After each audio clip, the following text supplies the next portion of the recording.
Aleluia. Shalom, queridos. Bom dia. Glória a Deus, porque nesta manhã nós estamos aqui para exaltar o nome de Jesus. Esta manhã de terça-feira, onde o Espírito Santo quer ministrar o seu coração.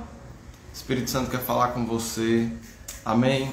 Eu queria convidar você para convidar outras pessoas enquanto nós estamos começando esse tempo de intercessão, esse tempo de graça, onde o Senhor quer falar aos nossos corações. Amém? Glória a Deus. Glória a Deus. Shalom a quem está entrando. Shalom. Shalom Letícia Araújo Melo. Shalom Luzia Silva. Shalom. Shalom todos que estão entrando. Zelni Pisoferrato. Deus abençoe, minha irmã.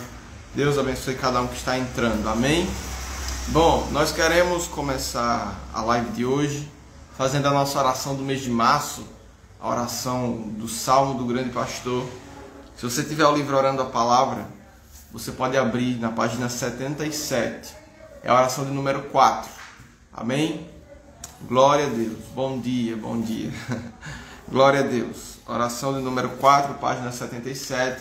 Ainda tem pessoas que não sabem como garantir, como conseguir o livro Orando a Palavra, né? Que com o passar dos anos teve gente que perdeu o contato, né, com os livros, enfim. E onde encontrar os livros da apóstola Valnice? Você os encontra na editora Palavra da Fé. Então você pode entrar em palavradafé.com.br e aí você lá consegue garantir o seu livro, tá? Não só Orando a Palavra, como todos os livros da Escola de Oração, Personalidades Restauradas, Adoração em Santidade. Adoração em Santidade talvez esteja em falta, mas você encontra todos os livros dela ali, editora Palavra da Fé. Amém? Glória a Deus. Agora que fizemos a propaganda da editora Palavra da Fé, nós vamos ler o Salmo do Grande Pastor. Aleluia. Senhor, Tu és o meu pastor, Tu és o meu Yahvé Roí. Tu cuidas de mim com amor pastoral, pelo que nada me faltará. És Yahvé Jirê, a minha provisão em tudo. Tu me fazes repousar em pastos verdejantes, e não me faltará descanso. Guias-me mansamente a águas tranquilas, e não me faltará alívio, pois és Yahvé Shalom, a minha paz. E esta paz que excede todo o entendimento, monta guarda sobre o meu coração e a minha mente em Cristo Jesus. Refrigeras e restauras a minha alma, meu Yahvé Rafá, o Deus que me sara, e não me faltarão cura e restauração. És o que tornas as experiências amargas em doces. Envias-me tua palavra e me saras. Perdoas as minhas iniquidades e saras todas as minhas enfermidades. Guias-me pelas veredas da justiça, meu Yahvé Tzedekenu. Senhor, justiça minha, por amor do teu nome. E não me faltará a graça que me justifica na tua presença e me leva a permanecer diante de ti, sem condenação. Jesus se tornou o meu pecado, para que eu me torne tua justiça. Ainda que eu ande pelo vale da sombra da morte, não temerei mal nenhum, porque tu estás comigo, Yahvé Shammah, meu Deus sempre presente. Não me faltará coragem para atravessar o vale, nem a tua companhia, pelo que estou seguro em ti. Nunca me deixarás, nem me desampararás, de modo que em plena confiança digo que tu me ajudas e não temerei. O que me fará o homem? A tua vara, que é correção, e o teu cajado, que é direção, me consolam. Não me faltam disciplina e revelação do caminho por onde eu devo andar, e me sinto consolado. Preparas-me uma mesa na presença dos meus inimigos, meu Yahvé Nissi, minha bandeira, estandarte e vitória. E não me faltam suprimento e proteção. Teu estandarte sobre mim é o amor. Quando o inimigo vier como torrentes de água, tu levantarás contra ele uma bandeira. Unges a minha cabeça com óleo, meu doce Espírito Consolador, fonte de poder, vida e alegria, e não me faltam a unção e o poder que quebram todos os jugos inimigos. O meu cálice transborda da tua alegria, porque não me faltam o teu enchimento, teu controle em minha vida e a tua plenitude. Não me faltarão companheiros. Bondade e misericórdia certamente me seguirão todos os dias da minha vida. Não me faltarão longevidade e nem lugar de habitação permanente. Habitarei na tua casa para todo sempre. Amém. Pai, esta é a nossa oração. Que o pastoreio perfeito de Jesus, que o perfeito pastoreio de Jesus seja sobre as nossas vidas, como um bálsamo que nos cura. Seja sobre as nossas vidas como fonte de libertação. Nós queremos ser atingidos pelo transbordar das águas do teu rio. Nós queremos ser alcançados, que a nossa alma seja completamente encharcada pela alegria, pelo refrigério do teu Espírito sobre nós. Nós oramos nesta manhã para que o teu Espírito tenha liberdade de operar transformação nas nossas vidas. Nós queremos ser movidos pelo teu Espírito. Nós queremos ser tocados pelo teu Espírito, para que seja realizado em nós aquilo que está no teu coração. Fala conosco nesta manhã, que o teu amor perfeito, que o teu amor suficiente domine as nossas vidas e nos tornemos um em Cristo Jesus. Nós abençoamos a nação, nós abençoamos o Nordeste, que ainda estamos orando pelo Nordeste. Nós abençoamos cada estado, abençoamos Rio Grande do Norte, que é o estado em que vamos ainda entrar hoje para orar pelos municípios. Declaramos em fé que o teu Espírito tem poder para operar libertação, cura, arrependimento, remoção de pecados, em nome de Jesus. Amém. Fala conosco nessa manhã, Senhor. Estamos aqui para te ouvir. Estamos aqui para te ouvir. Em teu nome nós oramos, Jesus. Amém. Amém, queridos. Glória a Deus. Hoje a pastora Cláudia está conosco. Ela vai trazer uma reflexão tremenda aos nossos corações. Eu quero convidar você a permanecer conosco e a mandar essa live agora para outras pessoas. Compartilhe com outras pessoas. Compartilhe no WhatsApp, compartilhe aqui no Instagram mesmo. Enfim, compartilhe com outras pessoas esse vídeo, essa live, enquanto está acontecendo. Amém? Glória a Deus. Pastora.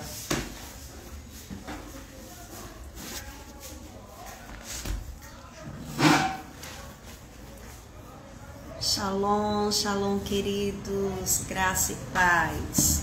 Nós louvamos a Yahvé que tem agido para conosco maravilhosamente, né? Nós sabemos que nós estamos em tempos de guerra. Hoje eu acordei e o meu espírito logo foi permeado por essa canção da pastora Ludmila Feber. Em tempo de guerra, nunca pare de adorar, né? Nunca pare de adorar, nunca pare de lutar. E essa é a nossa convicção em Deus. Nós sabemos que fomos chamados para sermos guerreiros. Nós sabemos que fomos chamados para entrarmos nessa guerra pela nação brasileira. Essa é a nossa vocação, esse é o nosso chamado. E o Espírito trouxe uma palavra ao meu coração, né, baseado em tudo aquilo que nós temos ouvido, tudo aquilo que nós temos visto. Nós temos provado de milagres em nossa vida. Eu mesma provei de um grande milagre de Deus com relação ao Covid. No início do ano eu fui acometida pelo vírus, mas graças a Deus as intercessões, né, se moveram em meu favor, e eu louvo a Deus porque nós podemos hoje estarmos aqui louvando a Yahvé pela sua grandeza e pelo seu poder, como nós estamos orando por tantos outros que nós sabemos que também serão curados, também serão restaurados, também viverão o milagre de Deus em suas vidas. Há um texto bíblico que permeou meu coração nesse dia, diante daquilo que nós temos ouvido, né, de tantas informações, tantas notícias desencontradas, tantas questões que nem a política, nem a saúde, né, as pessoas não conseguem dar informações exatas daquilo que está acontecendo, porque nós sabemos que essa guerra é uma guerra espiritual.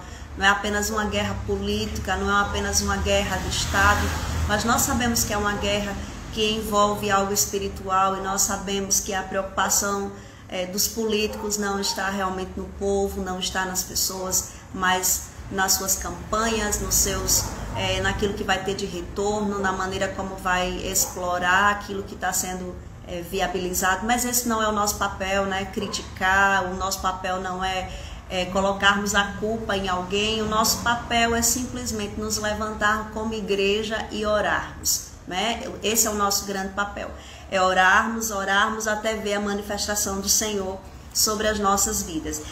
E o texto é 2 Crônicas, capítulo 7, verso 14. A palavra do Senhor diz assim: se o meu povo que se chama pelo meu nome se humilhar e orar e me buscar e se converter dos seus maus caminhos, então eu ouvirei dos céus, perdoarei os seus pecados e sararei a sua terra. E eu estava pensando sobre esse texto, quando Deus ele tira o povo do Egito, quando Deus tira o povo hebreu do Egito, e ele vai construir no capítulo 19 de Êxodo a identidade do povo. Ele vai dizer que esse povo é um povo de propriedade peculiar sua, é a sua propriedade exclusiva. E Deus vai dar aquele povo com uma mentalidade escrava, com uma mentalidade, um pensamento totalmente oprimido pela a época em que viveram no Egito, e agora Deus vai desconstruir a ideia de escravidão e construir uma identidade. E uma das coisas mais importantes no meio de uma guerra como essa que nós estamos vivendo é saber quem nós somos. Nós precisamos saber a nossa verdadeira identidade, o nosso verdadeiro papel como igreja. E essa identidade, ela não é fruto daquilo que a sociedade, que os relacionamentos, que as pessoas, elas podem nos dar.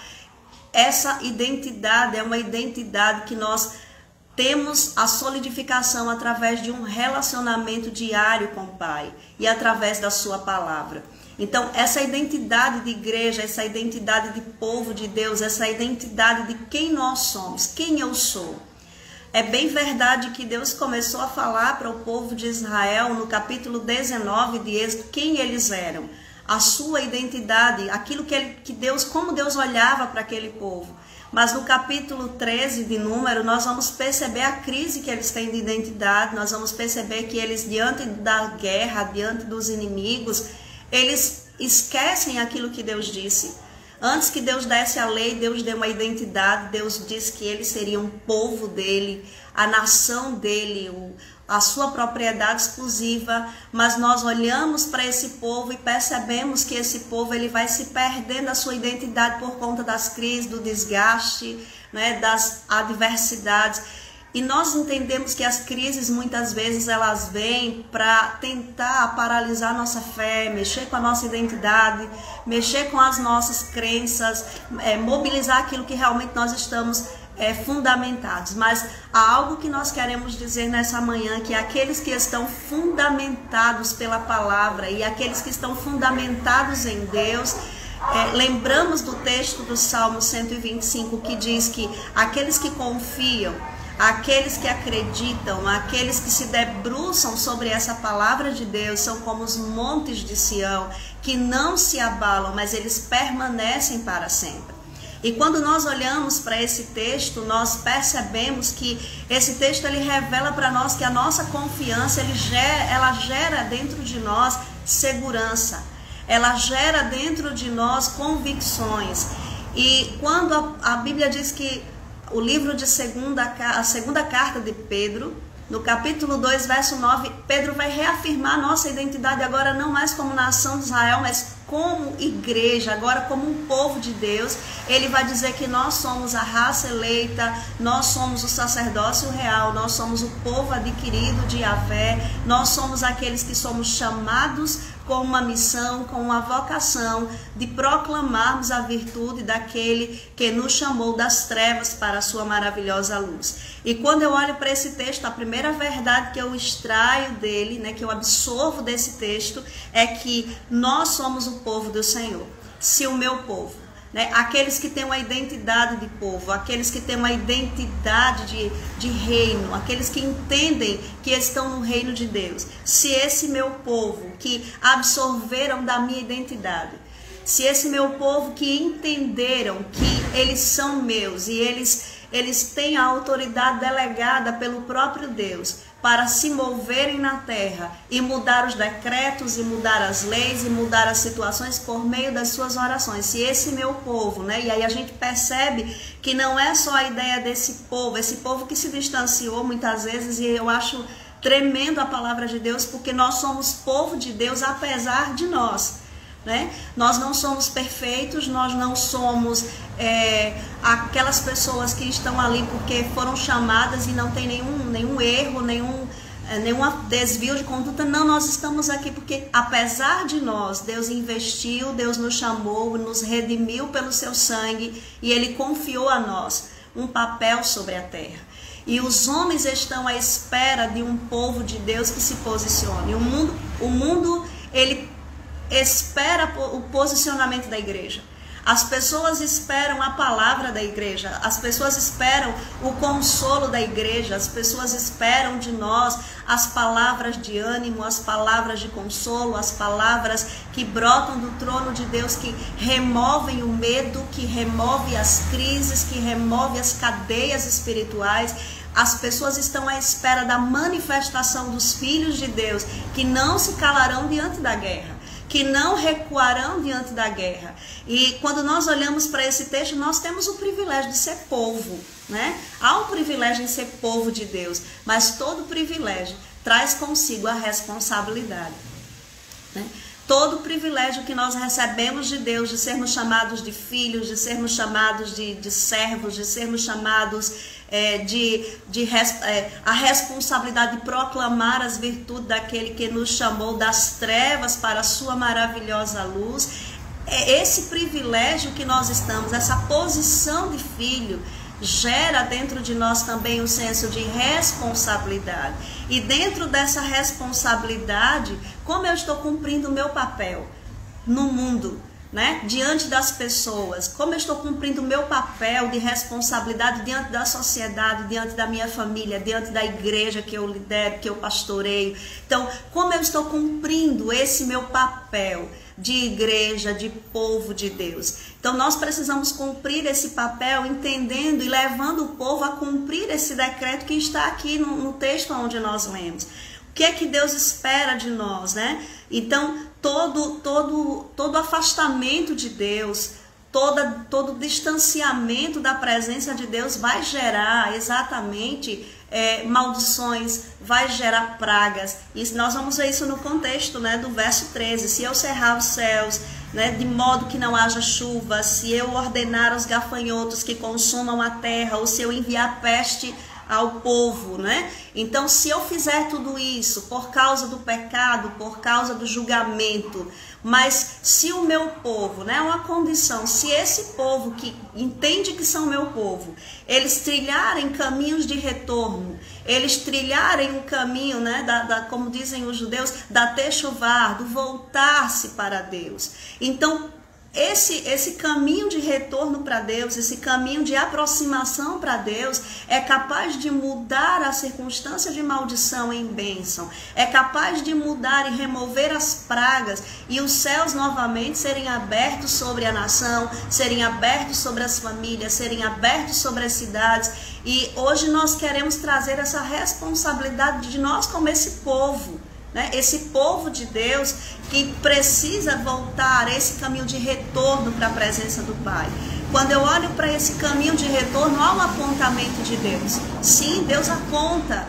Qual é o apontamento de Deus para que pragas sejam removidas, para que os céus sejam sarados, para que as nações sejam saradas? E o primeiro apontamento de Deus é esse: se o meu povo se humilhar. Isso fala de quebrar o orgulho, quebrar a soberba, remover do coração, né, toda a ideia de que nós temos o controle, de que nós somos senhores, de que nós podemos, e entendermos a dependência que nós temos de Deus, essa submissão, esse prostrar-se diante de Yahvé, entendendo que é por causa dele, por meio dele, que as coisas funcionam sobre a terra, entender qual é o lugar de Yahvé e qual é o meu lugar como povo de Deus nessa nação. Quando nós entendemos o nosso papel e nós entendemos esse apontamento de Deus nos chamando de volta, o que Deus está dizendo para nós nesse tempo? Nós temos ouvido muito profeta de Deus, muito homem de Deus, muita mulher de Deus ministrando. E eu lembro que no início de toda essa pandemia, houve um decreto de Deus de voltarmos, de nos arrependermos, de nos humilharmos.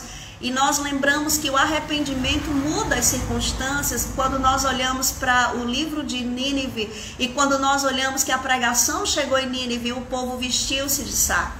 Esse não é um tempo de festa. Esse não é um tempo de júbilo, esse não é um tempo de festejarmos, esse é um tempo de humilharmos, esse é um tempo, e eu faço das palavras da apóstola Raquel agora as minhas palavras, esse é um tempo de se vestir de saco. Esse é um tempo de se vestir de saco, esse é um tempo de colocar cinza sobre a cabeça, esse é um tempo da igreja entender que nós precisamos desse nível de quebrantamento, de rasgar o nosso coração, de rasgar as nossas vidas e dizer, Senhor, não mais, como diz o livro de Joel, quando Joel nos confronta a voltarmos para Deus, a nos arrependermos, e ele diz agora, não rasgue mais as vestes, mas rasgue os corações. Então nós precisamos desse tempo de corações rasgados, corações submissos, corações prostrados, corações que entendem que o domínio, que o governo, que a soberania, que o poder está nas mãos do Senhor, daquele que governa sobre as nações, aquele que tem as nações na palma das suas mãos, aquele que emite os seus decretos sobre as nações, aquele que reverte os seus decretos, aquele que muda as circunstâncias por causa de um povo que se posiciona na terra para se humilhar diante dele. Então, esse é o primeiro apontamento de Deus. O apontamento de Deus hoje vem em forma de humilhação. O segundo apontamento de Deus é para que o povo entre no nível de oração que nós não conhecemos. E talvez alguém pode dizer assim, pastor, eu estou assistindo essa live, mas eu oro, eu tenho orado. Eu não estou falando de que nós não estamos orando, mas eu estou dizendo que Deus está nos levando a níveis de oração, a níveis de orações que fogem da nossa compreensão, que fogem do nosso raciocínio humano. São orações movidas pelo Espírito, são orações que nós entendemos que não somos permeando a nossa vida, vai permeando o nosso ser. E quando nós falamos de oração, é impossível nós não lembrarmos de Neemias. Quando Neemias recebe um relato de destruição em Jerusalém, de portas queimadas, de todo um caos. E é interessante que nós estamos recebendo diariamente diagnósticos. Os hospitais que se fecham, a saúde que está ao caos, e nós precisamos nos assentar como Neemias e nos dirigirmos ao Senhor em confissões de pecado, em arrependimento, em orações que brotam do nosso espírito, que são movidas pelo próprio Espírito, e vermos Deus nos direcionando a tomarmos atitudes, porque quando eu oro como Neemias, eu me envolvo na oração e eu também sou resposta para essa oração. Neemias não estava apenas orando passivamente, ele não estava dizendo o Senhor faz, mas o coração de Neemias estava envolvido na oração. Neemias sabia que Deus podia contar com ele, Neemias sabia que ele podia ser o alvo de Deus para mover-se naquela situação, e que nesse dia você ouça isso do próprio Pai para o seu coração. Essa palavra que diz, olha, você vai orar, mas você pode ser a resposta da oração, você pode ser a resposta para orar por alguém, pôr as mãos sobre alguém e ele receber cura, Você pode ser a resposta de liberar uma palavra pelas vias das redes sociais e essa pessoa receber cura. Que você seja esse canal como Neemias para reconstrução dessas famílias, para reconstruir relacionamentos, que você seja esse canal de Deus que ora, mas que está pronto para ser a boca de Deus, os pés de Deus, a voz de Deus sobre a terra. Então, quando nós olhamos para Neemias, para Daniel, para tantos outros, e mesmo para o próprio Jesus e o seu estilo de vida de oração, E a oração para mim, ela é o desistir de lidar com as minhas próprias armas e me render inteiramente à compreensão de que eu estou colocando Deus em ação, eu estou colocando Deus para se mover. Quando eu oro, eu estou dizendo, eu não tenho forças, eu não sei como fazer. E aí eu amo o texto de 2 Crônicas 20, quando o rei Josafá diz, não há força em nós, não sabemos lidar.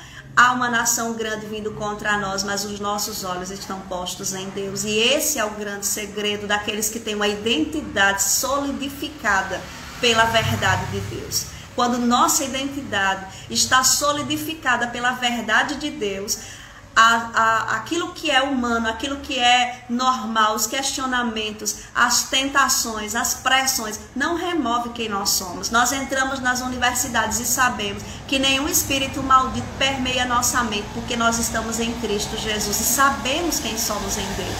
Somos ousados, somos corajosos, somos fortes e como Josué nos levantamos e proclamamos.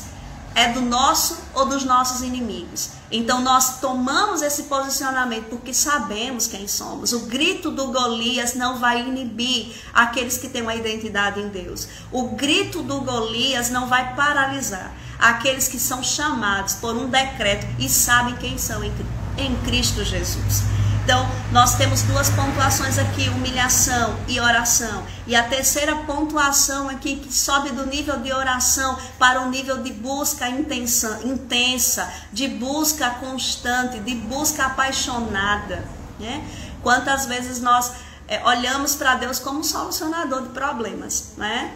Na minha infância, eu tinha Deus como aquele que ia resolver os meus problemas, como aquele que ia mudar a história da minha família. E eu ia buscar a Deus por conta disso. Mas aí a gente cresce, a gente amadurece e a gente percebe que Deus não é um solucionador de problemas. Que estar na presença dele é prazeroso. Que estar na presença dele é deleitoso. Que estar diante dele, vivenciar a sua verdade é algo tão tremendo, tão maravilhoso, que a presença dele é insubstituível. Não há sonhos, não há conquistas, não há segredos, não há nada que nós possamos alcançar que seja comparado à gratificação, à plenitude de conhecer a sua presença. Então, buscar ao Senhor. E há um texto de Jeremias que eu amo demais, quando Jeremias diz assim, buscar-me-eis e me achareis quando me buscar de todo o vosso coração. Então, serei achado de vós, diz o Senhor, farei mudar a vossa sorte. Esse povo está no cativeiro, mas eles ouvem essa palavra de ânimo. Essa palavra que vai trazer para eles uma esperança de um futuro em Deus. E Jeremias 29 exatamente vai dizer isso. Eu é quem sei os planos que tenho a respeito de vós. Sabe, a situação do Brasil pode estar difícil, mas é Yahvé que tem planos para essa nação. É Yahvé que tem uma palavra de futuro para essa nação. E nós confiamos acima de palavras de homens, acima de palavras de políticos, acima de palavras de governos. Nós confiamos na palavra de Yahvé. O destino dessa nação não está nas mãos de um político. O destino da nação brasileira está nas mãos do Senhor. E nós estamos gerando para que esse destino seja um destino profético. Nós estamos orando, emitindo decretos, proclamando que o propósito de Deus para o Brasil será cumprido. Que o propósito de Deus para a nação, para as famílias serão estabelecidos. E quando eu olho para esse buscar ao Senhor, eu lembro de Moisés. Quando Moisés ele recebe de Deus um direcionamento e Deus diz assim, vou enviar um anjo. E Moisés diz assim, não, Senhor, eu não quero a companhia do anjo. O anjo ele pode ser muito bom, ele pode trazer livramento, mas não é a companhia do anjo que eu quero, né? Não existe, e é interessante que Moisés ele vai dizer assim, olha, nenhuma conquista, né? Nenhuma caminhada, nenhuma jornada pode valer a pena se a tua presença não estiver. E eu oro para que a igreja desse século compreenda isso e nós vivamos isso. Não existe conquista nem sucesso sem a tua presença. Nós não queremos companhia de anjos, nós não queremos sinais, nós queremos a tua presença. Nós queremos a intervenção divina sobre o Brasil, nós queremos a intervenção divina sobre as casas. Nós queremos a intervenção da tua presença, porque quando ela vem, ela destrói o que precisa ser destruído. Quando essa presença vem, ela coloca o que tem que colocar no lugar. Quando essa presença vem, ela remove o que precisa ser removido da casa, da família, da nação, da política. Ela remove a roubalheira, ela remove a corrupção, ela remove o engano. Quando essa presença vem, ele começa a colocar as coisas no lugar. E que nessa manhã você ouça, né, como diz o Cantares de Salomão, que você tenha essa sensibilidade como igreja, como um povo, de ouvir o bater na porta, né, desse noivo amado que vem batendo. Seus passos são firmes e ele vem em nossa direção, ele vem batendo em nossa porta para colocar as coisas no lugar, para ajustar a nação, para ajustar os padrões, para ajustar a moral das famílias, para colocar, remover aquilo que é abalável, mas estabelecer aquilo que é eterno. Então essa é a palavra de Deus ao nosso coração nesse dia. Converter-se dos maus caminhos é romper, né? É romper com todo ídolo, é romper com tudo aquilo que tem se colocado na frente do Senhor, é romper com tudo aquilo que tem se tornado prioridade na nossa vida, é romper com tudo aquilo que tem se tornado um atrapalho para que a manifestação de uma vida de oração, de comunhão, de plenitude venha sobre nós. Hoje nós precisamos entender, voltar, arrepender-se, voltar, converter, mudar a rota, mudar de destino, mudar de caminho, voltar atrás. Para onde eu vou voltar? Né? Para onde eu vou voltar? Eu vou voltar para a presença, eu vou voltar para o lugar, para o lugar da comunhão, sabe? Há um lugar que Deus criou para nós, como um povo dele, como um povo que tem identidade. E esse lugar é o Jardim do Éden.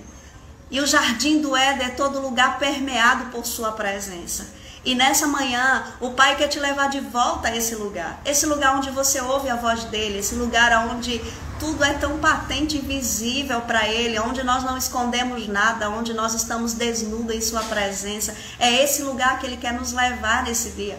Hoje, há um caminho de volta. E o caminho de volta é o caminho da intimidade, é o caminho da comunhão. É orar o que está no coração dele, é ouvir o coração dele, é gerar o que está no coração dele para esse tempo. E aí ele faz uma promessa, quando nós entramos nessa dimensão, dessas pontuações que ele mesmo faz. Ele diz assim: eu vou ouvir a oração.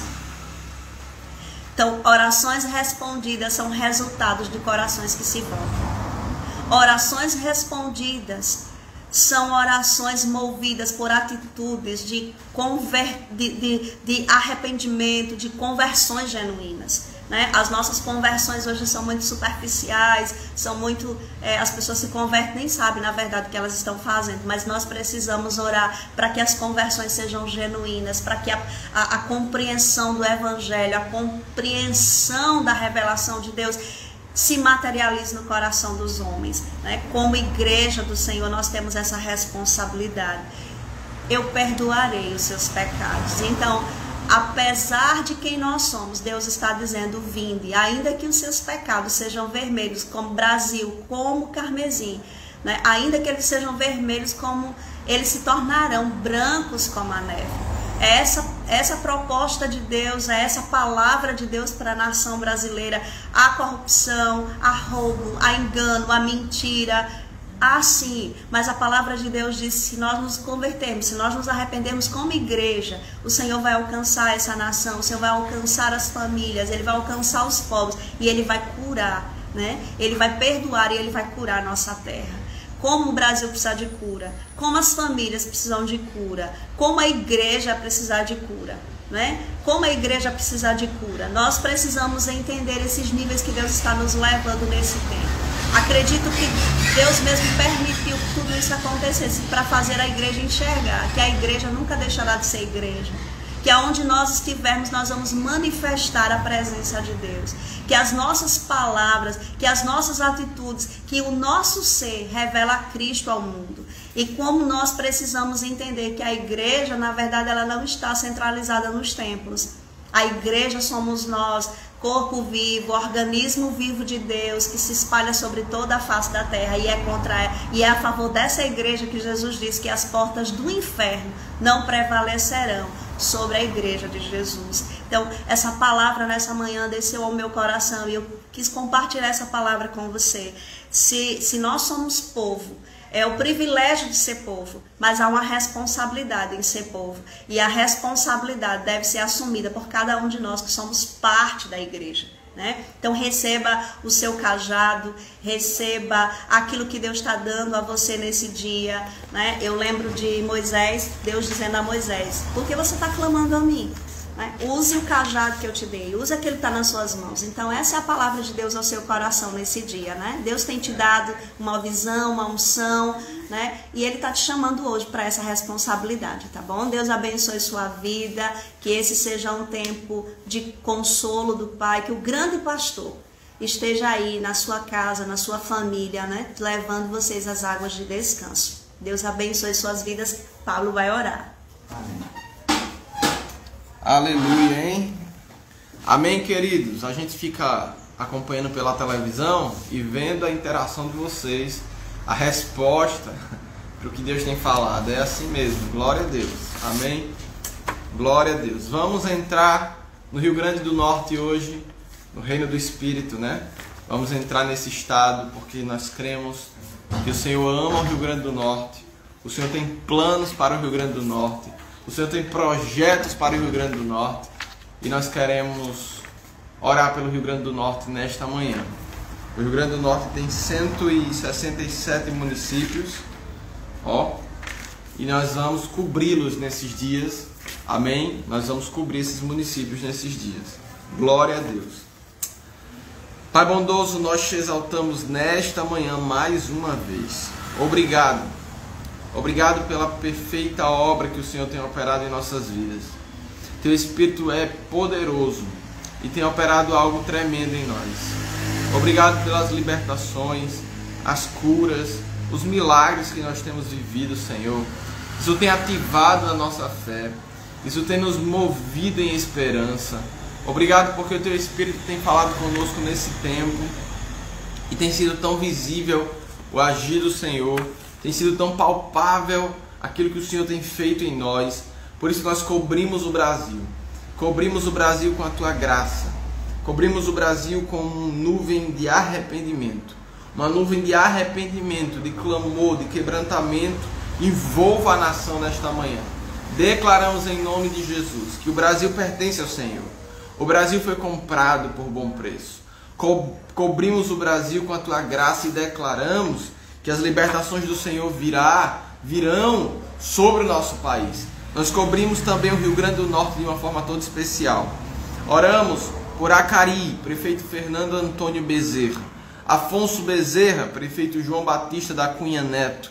Oramos por Água Nova, prefeito Francisco Ronaldo de Souza. Oramos por Alexandria, prefeita Jeane Carlina Saraiva e Ferreira de Souza. Oramos por Almino Afonso, prefeita Jéssica Lourini de Assis Amorim. Oramos por Alto do Rodrigues, prefeito Nixon da Silva Baracho. Oramos por Angicos, prefeito Miguel Pinheiro Neto. Oramos por Antônio Martins, prefeito João Vinícius de Oliveira Fernandes. Oramos por Apode, prefeito Alan Jefferson da Silveira Pinto. Oramos por Areia Branca, prefeita Iraneide Xavier Cortez Rodrigues Rebouças. Oramos por Ares, prefeito Bergson Iduino de Oliveira. Oramos por Açu, prefeito Gustavo Montenegro Soares. Oramos por Bahia Formosa, prefeita Camila Veras de Melo Cavalcante. Oramos por Baraúna, prefeita Maria Divanise Alves de Oliveira. Oramos por Barcelona. Oramos pelo prefeito Fabiano Lopes Pereira. Oramos por Bento Fernandes, prefeito Paulo Marques de Oliveira Júnior. Oramos por Boa Saúde, prefeito José Wellington Alves Rocha. Oramos por Bodó, prefeito Marcelo Mário Porto Filho.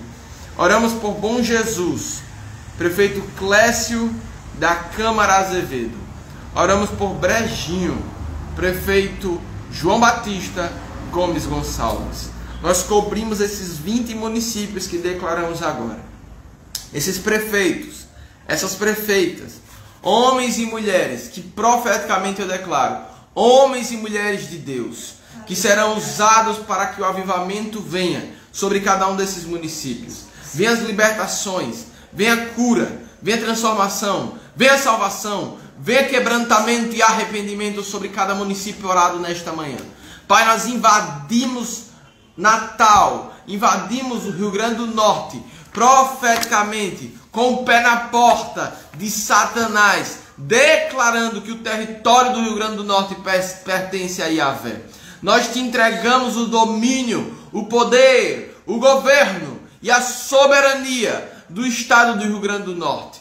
Declaramos que cada vida pertence ao Senhor, cada família pertence ao Senhor, cada rua, cada bairro, cada localidade pertence ao Senhor.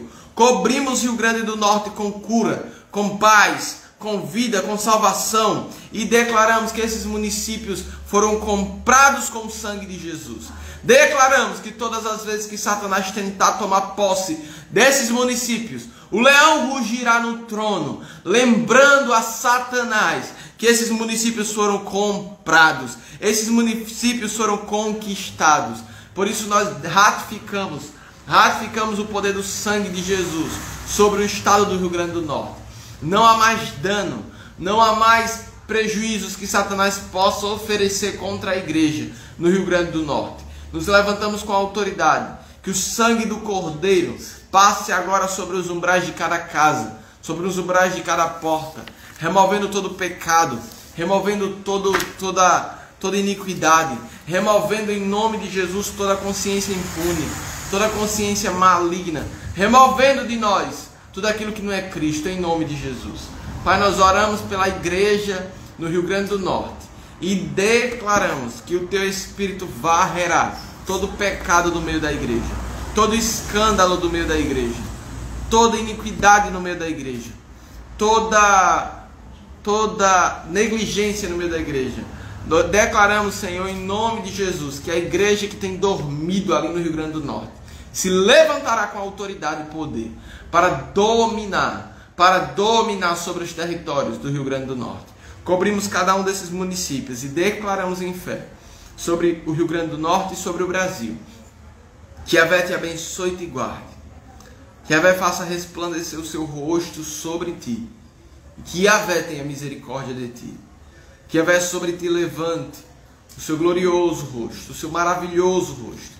E que Ele te dê shalom. Que o zoe de Deus, que a vida de Deus se manifeste em você e se manifeste através de você. Que Deus te abençoe nesta manhã, neste dia de terça-feira.